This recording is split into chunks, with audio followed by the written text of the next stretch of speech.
Bueno, pues como le decía, la investigación se centra en un estudio de caso, pero desde la perspectiva de lo que se llama historia comparada. Es decir, que gracias a la trayectoria vital de María Antonia Muñoz de Morales, que es vecina de Daimiel en el siglo XVIII, pues vamos a adentrarnos en el armazón social del antiguo régimen a través de la viudedad. La imagen que aparece en sus pantallas se las muestro porque una de las finalidades del trabajo es rescatar a nuestras protagonistas de la sombra de la historia.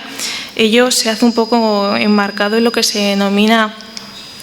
historiografía con perspectiva de género, pero lo que nosotros queremos no es tanto buscar a mujeres sobresalientes en marcos, en lugares que han sido claramente protagonizados por hombres, como el político, el militar, etcétera, sino poner el foco en aquellos otros ámbitos que precisamente por haber estado protagonizados por mujeres pues han quedado en un segundo plano. Es decir, lo que queremos es como rescatar, entre comillas, a esas nadies que a su manera también han sido protagonistas y que sobre todo con su día a día, pues han contribuido a la historia de la humanidad. El ejemplo que les traemos a colación, como ya ven, es el de la viudedad, un estado que en la Edad Moderna ha estado ligado de forma indiscutible a la figura femenina. Pero con ello también, y este es nuestro propósito principal del trabajo, lo que queremos es demostrar que la viudedad no es solo un accidente demográfico, sino que supone para la mujer un nuevo estado civil que conlleva una forma de vida, una identidad y construcción social que a su vez lleva implícito una serie de connotaciones y cambios que afectarán a la familia y a la sociedad en su conjunto. Y es por dicha repercusión por lo que debe ser un tema más de estudio histórico. Historiar el papel de la mujer a lo largo de los siglos ha sido y sigue siendo hoy en día una tarea difícil, y por ello no es de extrañar que el tema de las viudas y la viudedad en la Edad Moderna pues también haya sido una problemática historiográfica poco estudiada hasta al menos la década de los 90 del siglo XX. Ahí ven sobre todo dos países señalados, Francia e Inglaterra, porque allí surgen los primeros textos relativos a las viudas, y ahí también pueden ver pues las imágenes de algunos de esos libros, de esas obras que hablan sobre ellos. Centrándonos en España, pues al igual que en Europa ha tenido un lugar secundario hasta hace poco tiempo dentro de la historiografía. No obstante, sí que ya tiene un cierto recorrido. Ahí ven un mapa de España indicado de color más llamativo a menos, pues cómo van los estudios. Nosotros, nuestra zona Castilla-La Mancha todavía está ahí un poquito empezando. Y aquí, los primeros que estudiaron la viudedad pues fueron en Galicia con obras como, autores como Ofelia Rey Castelao, en la zona de Andalucía con Margarita Virriel Salcedo y Raquel Tobar, y para nuestra zona de estudio, el territorio del Centro Meridional de Castilla, pues se destaca la labor que está llevando a cabo el Seminario de Historia Social de la Población de la Universidad de Castilla-La Mancha en Albacete, dirigido por el profesor García González Francín. Así, pues partiendo del estudio de la sociedad castellana del antiguo régimen y en concreto de la estructura familiar, pues se han ido aportando nuevos datos sobre la situación de las viudas. Nuestro propósito hoy es contribuir a esas investigaciones sobre el rol social de la viuda y la problemática, ampliando el territorio al campo de Calatrava y en concreto a esas localidades que ven ahí, centrándonos muy mucho en Daimiel gracias al ejemplo que traemos a colación, y también vamos a ampliar la cronología adentrándonos en el siglo XVIII. Así pues, partiendo de nuestro estudio de caso centrado en la villa de Daimiel, pues vamos a intentar responder preguntas como si estas viudas figuran como jefaturas de los hogares, qué tipos de agregados domésticos tienen, en qué vivían y los recursos que disponían. Los datos van a proceder de diversas fuentes. Sobre todo, hasta ahora se han hecho hincapié en las fuentes demográficas y catastrales, pero nosotros también traemos a colación las fuentes notariales y jurídicas que creemos son importantes para dar la visión completa al estudio. Y aquí, bueno, tenemos un poco que decir que es un poco la idea de viuda en la edad moderna. En esta época, bueno, como ven ahí, existe un dilema en torno a la viudedad. Ahí ven un texto, es del siglo XVI, pero se puede extrapolar al XVII y al XVIII también,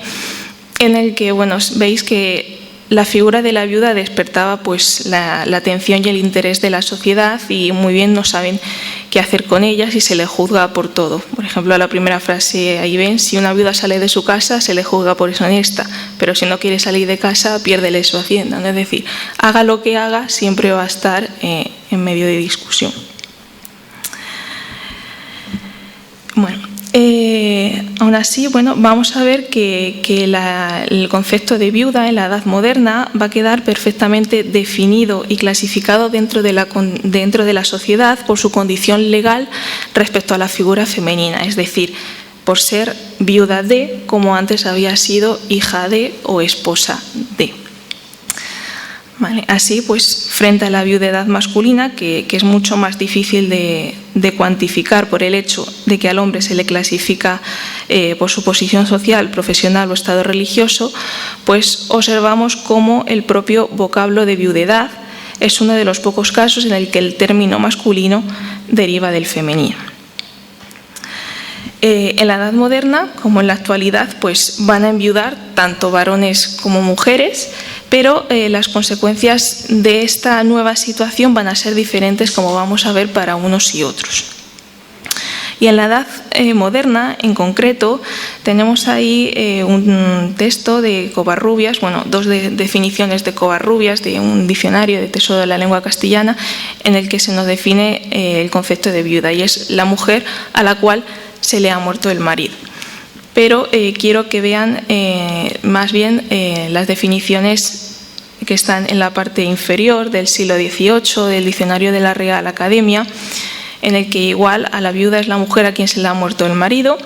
pero destacamos los casos de viudedad y viudez. Viudez hace referente tanto al viudo como a la viuda, sin en cambio viudedad es únicamente el estado de las viudas.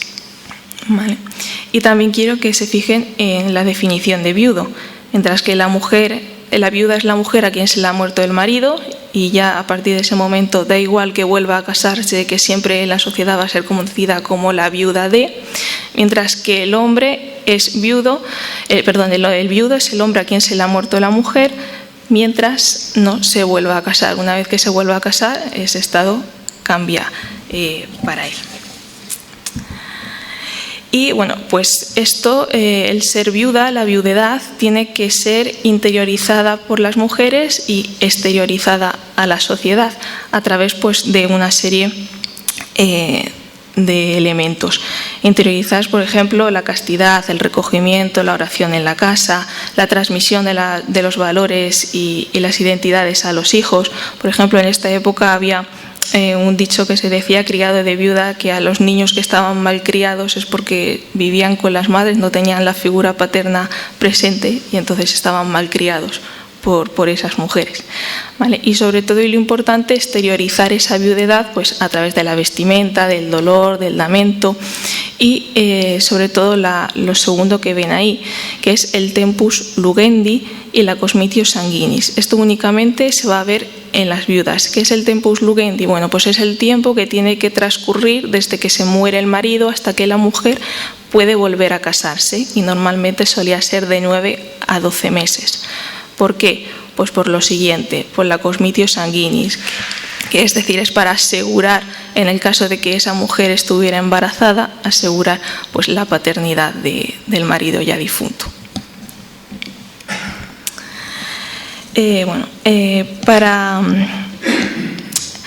Pero bueno, estas mujeres, aunque ya van a ser siempre viudas ante la sociedad, pues seguían vivas y debían mantener ahora también un nuevo hogar,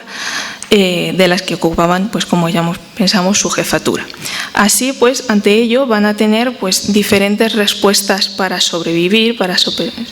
que van a ser la primera de ellas amar, es decir, volver a casarse, las segundas nupcias. En segundo lugar, administrar gracias a la restitución de la dote y a otros bienes del difunto y gananciales que van a recibir. Y la tercera, trabajar. Sobre todo esto lo vamos a ver más ligado al mundo rural.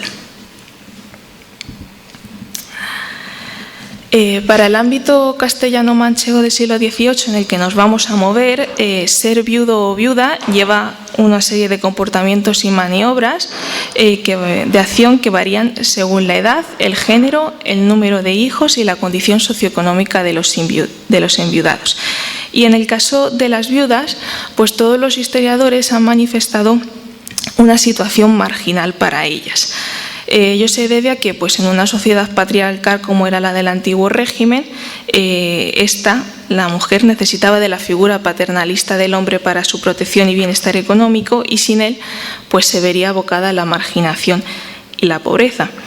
Esto va a ser también una construcción social apoyada desde el Estado y la Iglesia y se necesitaría recurrir a instituciones benéficas. Y ahí ven, por ejemplo, el caso de una viuda de Daimiel, en el que dice que vive en una casa del patronato propiedad de un señor, porque soy pobre y porque a ese fin está destinada esa casa. ¿Vale? Frente a ello, también ha habido otros historiadores que han creído ver en este estado de viudedad para la mujer un estado ideal, pues dicen que solo bajo esta condición podían acceder a la jefatura del hogar, van a tener a su disposición los bienes patrimoniales y también la tutoría legal de sus hijos, responsabilidades que no tenían durante el matrimonio. Y al final pues veremos si son mujeres abandonadas y pobres o constituye el estado ideal para esas mujeres.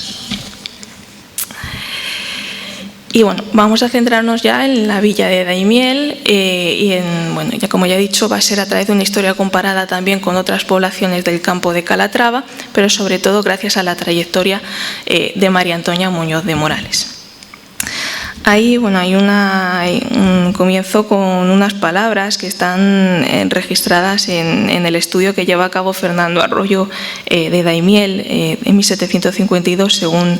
las respuestas generales del catastro de Ensenada, que dice: hay lugares de rasgos geográficos e históricos tan definidos que bien pueden representar al territorio mayor en el que se encuentran. Este es el caso que nos ocupa, Daimiel respecto a La Mancha. Vale. Y es que, pues, a pesar de que la escasa historiografía que hay sobre Daimiel, lo cierto es que la villa ha tenido una importancia demográfica ya desde mediados del siglo XVI, que va a producir una gran riqueza económica y que le llevaría a ser una de las principales encomiendas de Calatrava. Así, pues ya desde el mismo siglo XVI tenemos referencias y una variada documentación en los archivos que continúa en el siglo XVIII que nosotros estudiamos. En nuestro caso en concreto, pues nos vamos a centrar en la sociedad, es decir, en los pobladores de aquella villa de mediados del siglo XVIII. Y como observan en la tabla, pues la población de Daimiel en este siglo fue en aumento bajo las características de una tradicional sociedad campesina del antiguo régimen, en la que agricultura y ganadería van a ser las actividades económicas predominantes, pero seguido de variados grupos profesionales como funcionarios públicos, profesiones libres como médicos, boticarios, etcétera, y sobre todo por el estamento más bajo, el formado por jornaleros, labradores, pastores y demás, y además por un 27%, como ven ahí, de pobres y viudas, ¿vale? Entre labradores, jornaleros, pobres y viudas van a suponer más del 50% de la población de Daimiel en estos momentos. No obstante, centrar la atención en el estudio de las jefaturas femeninas en el antiguo régimen no es fácil, ya que estos lugares han sido invisibilizados por la historiografía del interés máximo por el matrimonio. Gracias a los datos del catastro de Ensenada, pues podemos observar que la población de Daimiel era relativamente joven y predominantemente masculina. Hay un índice de masculinidad de 106 hombres por cada 100 mujeres. Y además que el porcentaje de viejos es muy bajo, siendo más elevado entre las mujeres que entre los hombres debido a la sobremortalidad masculina. No obstante, los datos son relativos, pues solo podemos analizar el estado civil de los cabezas de familia, ya que el resto de la población, para el resto de la población la información es parcial.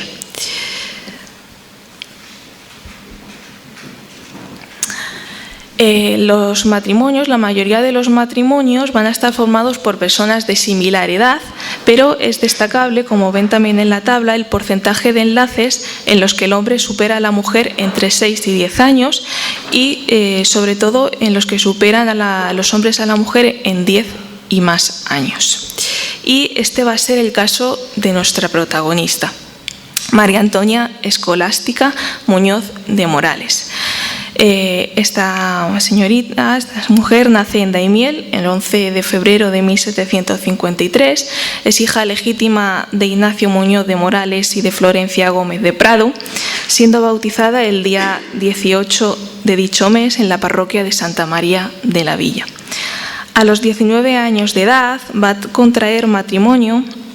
con Manuel Gregorio de Prado, de 39 años, vecino también de la villa de Daimiel e hijo legítimo de Manuel de Prado y de María Díaz Salazar.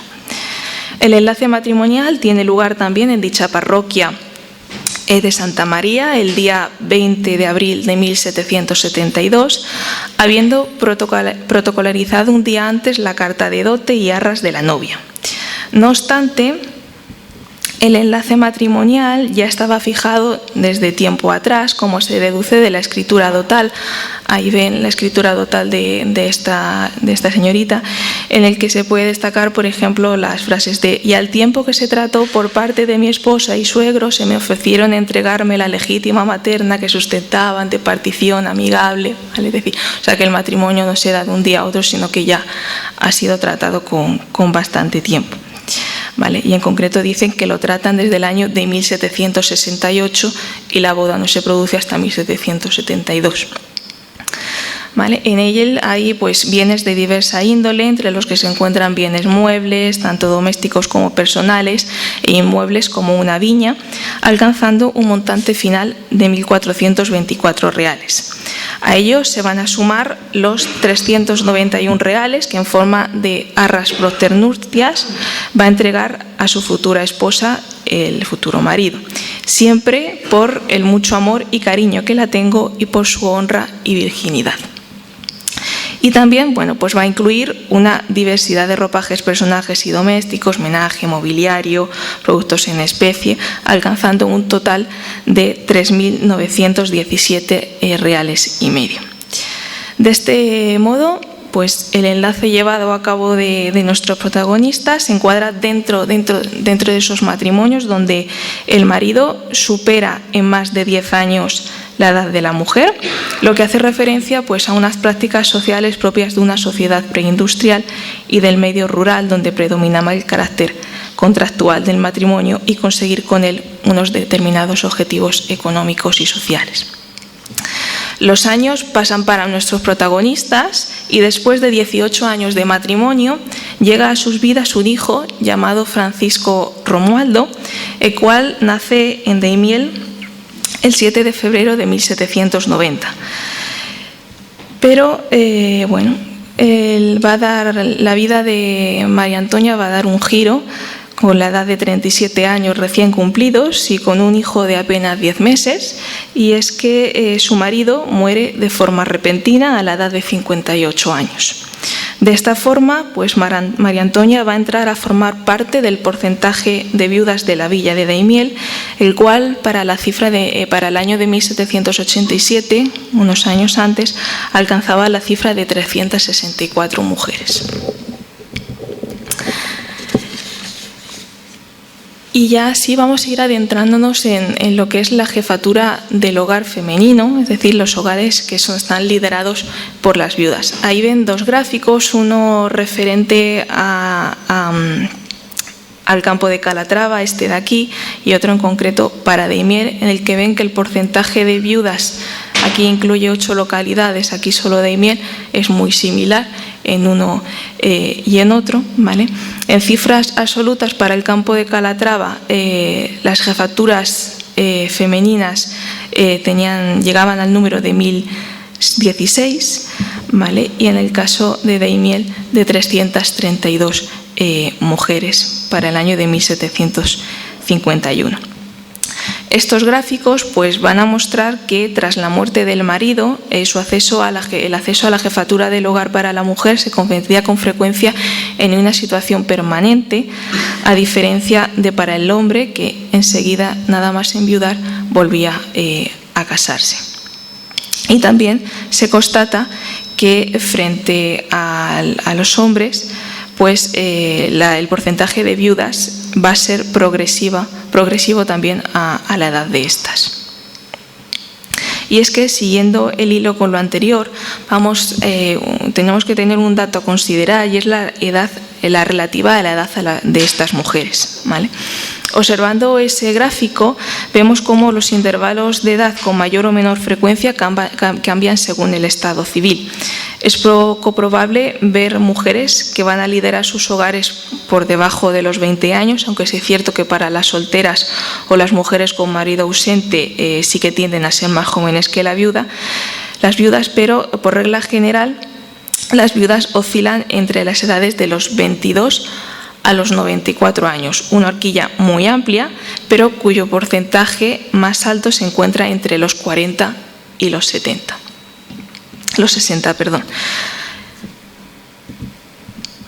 Los datos anteriores pues, se verifican al revisar la media de edad de hombres cabeza de familia, la cual no suele pasar de los 40 años, y por el contrario la de las mujeres rara vez baja de los 50. Nuestra protagonista, que tan solo cuenta con 37 años de edad, pasado el tiempo de velación correspondiente a todas las viudas, va a optar por casarse de nuevo. Y esta vez lo hará con un varón mucho más joven que ella, un soldado miliciano del Regimiento Provincial de Ciudad Real llamado Vicente García de la Galana, hijo de Juan García de la Galana y de Josefa Martín Pozuelo. El matrimonio tendrá lugar el día 6 de septiembre de 1792 en la parroquia de San Pedro de Daimiel, y al igual que había ocurrido con el anterior matrimonio, ya estaba pactado al menos desde julio de 1792, y ahí ven también pues, la carta de dote que se hace para ese momento. Así, bueno, pues gracias a ello, lo que podemos deducir es que tras la muerte de su primer marido, el cual fallece sin hacer testamento debido al inesperado accidente que sufre, María Antonia adquiere la jefatura de su familia en el rol de cabeza principal de la misma. De esta forma, y por primera vez en su vida, nuestra viuda va a adquirir capacidad jurídica y recae sobre ella la disposición patrimonial de sus bienes y la tutoría legal de su hijo menor. De María Antonia no sabemos si llegó a desempeñar alguna actividad profesional con la que poder mantener a su familia, pero sí que obtuvo la restitución de su dote inicial. Y entre los bienes que hay incluidas, se destaca la casa familiar, sita en la calle de Herrera, con un valor de 600 reales. Así, pues como ya hemos dicho, una vez celebrado este nuevo enlace entre María Antonia y Vicente, pues reciben de nuevo la llegada de un nuevo miembro. El 9 de marzo de 1793, otro niño llamado Julián Ramón, y pues que vendrá a incrementar el hogar de nuestra protagonista.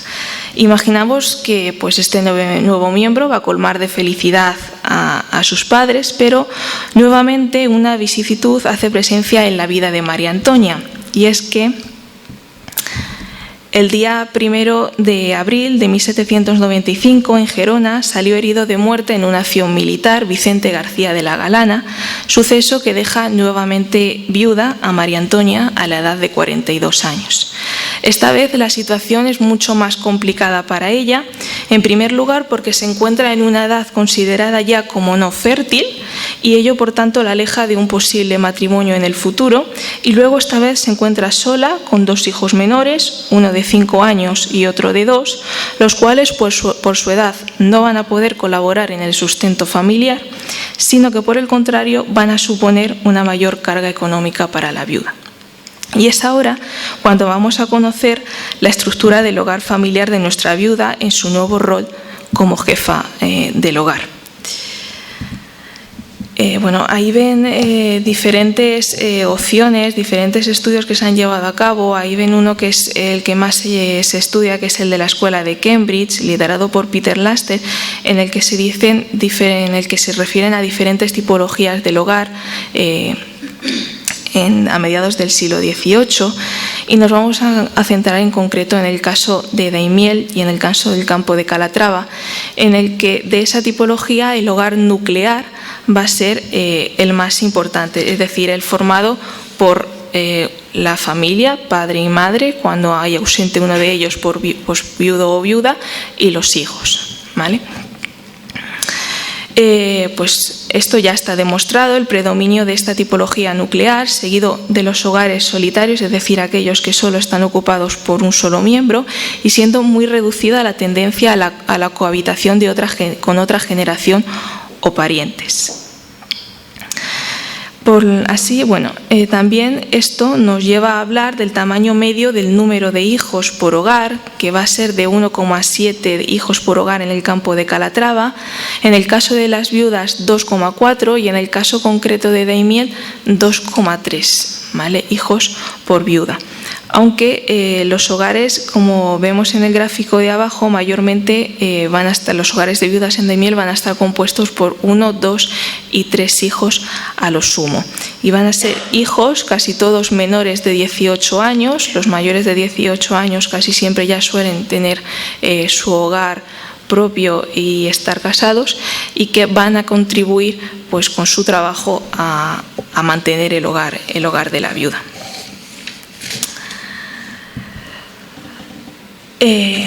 Y esto nos lleva a hablar de esos espacios socioeconómicos en el que vivirían estas viudas. Y es que la muerte del marido para la viuda va a suponer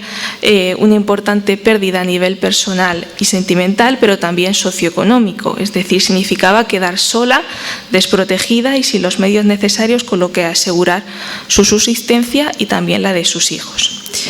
Aunque las situaciones son diversas y ya hemos visto que tenían varias respuestas u opciones para llevar a cabo, la imagen de la viuda pobre parece haberse convertido en un estereotipo, y la realidad es que con frecuencia esta imagen correspondía con la situación de muchas de estas mujeres, sobre todo si sobrepasaban la edad de 55 años. Ahí también ven un ejemplo de aquí de Daimiel, de otra viuda, que dice: mi estado es el de viuda y mi familia se compone de mi persona de edad de 70 años y pobre de solemnidad. Y así observamos que hay como 3 tipos de vida económica de estas viudas. Las viudas pobres, que van a ser la mayoría, ahí tienen un ejemplo en el que los textos siempre vemos: es cierto y notorio que para el preciso alimento, vestuario y necesidad de lo dicho mis hijos, pues he llegado a tal gasto que no hay quien socorrerme, etc. Y siempre se ven obligadas a pedir limosna. En segundo lugar tendríamos las viudas con bienes, que son pocas, y siempre, aunque tienen estos bienes, van a ser durante un determinado de tiempo hasta que el hijo sea mayor de edad o tenga su propio hogar, que se le tendrán que dar, y muchas veces estos bienes van a tener que ser enajenados para poder mantener a la familia. Y en tercer lugar tendríamos a las viudas con oficios, que van a ser muchas, pero lo difícil es que en la documentación muchas veces no aparece reflejado a qué oficios se dedican. Ahí, como ven, la mayoría de los que hemos podido sacar se dedican a labores textiles, ¿vale? Aunque, como ven, también hay un gran porcentaje de labradoras.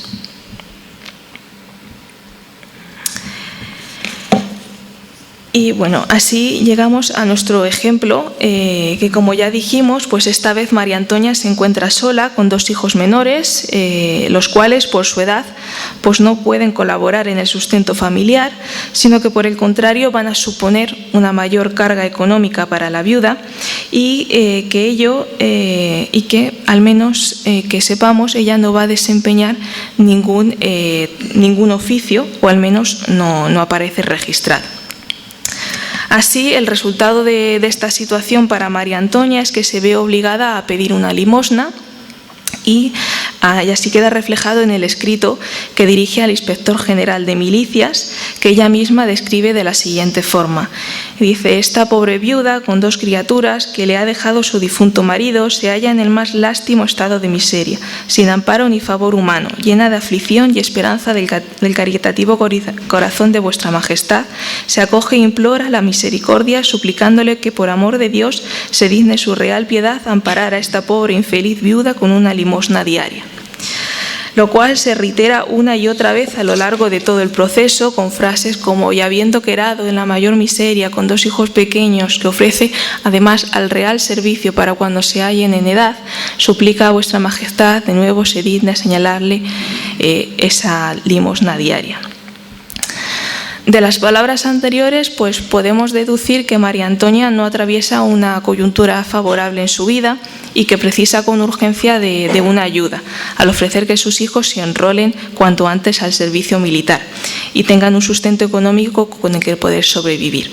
Finalmente, y tras un litigio de más de 1 año de duración, la ayuda llegará al hogar de María Antonia, quien recibirá la cantidad de 600 reales de vellón por una vez. Sin duda, pues esta cifra va a ayudar a solventar esporádicamente la situación marginal y de miseria que sufre María Antonia, pero impedida físicamente, como ella misma relata en los textos para el trabajo laboral, pues se vería nuevamente abocada a la miseria. Para concluir, lo que quiero reiterar es que nuestra intención era ampliar el conocimiento de la realidad de las viudas en el antiguo régimen, a cuyo cargo van a tener una jefatura de hogar. La tarea no es fácil, porque es muy poca la producción científica que se ha llevado a cabo, pero que poco a poco pues, va alcanzando números reseñables. No obstante, pues también creemos que en nuestro caso no hemos podido hablar de las viudas castellano-manchegas ni de Daimiel en toda la amplitud que el tema tiene y que por tanto es necesario insistir en extender nuestras perspectivas. Pero sí podemos llegar a la conclusión de que la viuda es una figura común en la sociedad del antiguo régimen. Como veis ahí, supone entre el 10% entre la población femenina y el 5% entre la población general, que hay una gran presencia de hogares dirigidos por viudas, que ese porcentaje va a aumentar considerablemente al aumentar también la edad de estas mujeres y que la viudedad femenina es superior a la masculina. Pero como he dicho, bueno, no se ha llegado a alcanzar toda la amplitud que el tema tiene y por ello a la utilización de fuentes fiscales como el catastro de Ensenada y otras demográficas como los censos y padrones, que son las fuentes que se han venido utilizando hasta el momento, pues es necesario rastrear más en la documentación notarial y judicial, sobre todo en la judicial porque también hay numerosos casos de viudas, tal como se ha hecho pues, para el caso de María Antonia Muñoz de Morales. Dichos registros nos van a permitir pues, completar la imagen de las viudas para nuestro territorio y para el resto de la península ibérica, permitiendo a su vez pues, también hacer comparativas entre las diferentes geografías mundiales. Así, bueno, a pesar del largo camino que queda por recorrer, podemos deducir que el cambio de estado civil para la mujer del siglo XVIII, es decir, el paso de ser esposa de a ser viuda de, no solo es un accidente demográfico, sino que supone un nuevo estado social que lleva implícito una serie de connotaciones familiares, sociales y económicas, que son mujeres que, lejos de refugiarse en casa de sus hijos o parientes, en la mayoría de los casos van a afrontar su nuevo rol de jefa del hogar, procurando poner sobre la mesa todos los medios de subsistencia posible, y que así pues existiría como una doble cara de una misma moneda. Y es que para estas viudas, pues ligada a la pérdida del cónyuge, y con él pues muchas veces su modo de supervivencia sería caer en la miseria y el abandono, surge también la autonomía que en el matrimonio les era negada. Esta última cuestión es la que ha llevado a muchos a pensar si la viudedad era un estado ideal para la mujer, como hemos visto, pero lo cierto o la imagen que se nos refleja es que, si bien en la viudedad las mujeres van a tener por primera vez capacidad de decisión y cierta soberanía, la tarea a la que tienen que hacer frente no es fácil, y mucho menos sacar adelante una familia con recursos escasos y muchas veces viviendo en soledad. Nada más. Muchas gracias.